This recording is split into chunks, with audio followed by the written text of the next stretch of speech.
Uy, be. Tulungan mo na kaya ako dito nang matapos na tayo. Wait lang naman, be. Kanina pa tayo nagsasagot eh. Chill-chill muna, oh.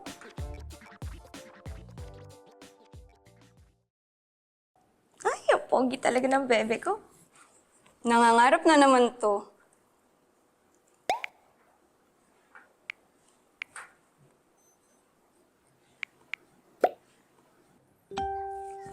Bading naman yan eh.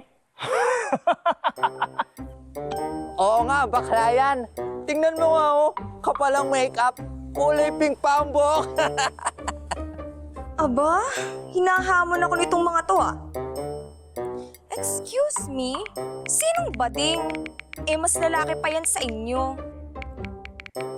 Wala, hindi. Bading talaga yan. Jowa niya yung isa niyang kagrupo.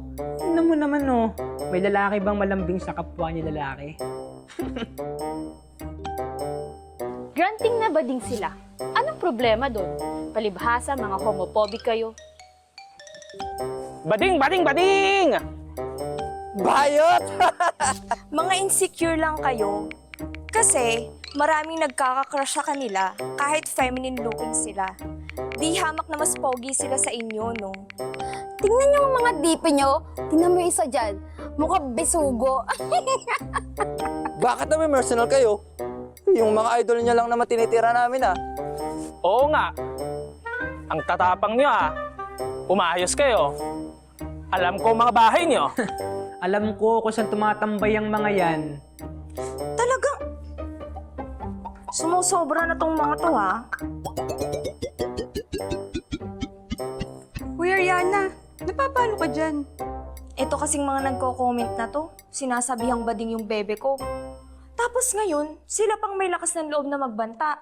Mga itsura naman. Alam mo, be, may mga bagay na dapat iniiwasan na lang para hindi tayo masangkot sa mga away na wala namang naidudulot ng mabuti. Wala kang mapapala dyan. Tingnan mo, kanina ang saya-saya mo. Ngayon parang gusto mo nang manuntok. Nahihila ka patuloy para gumawa ng hindi maganda.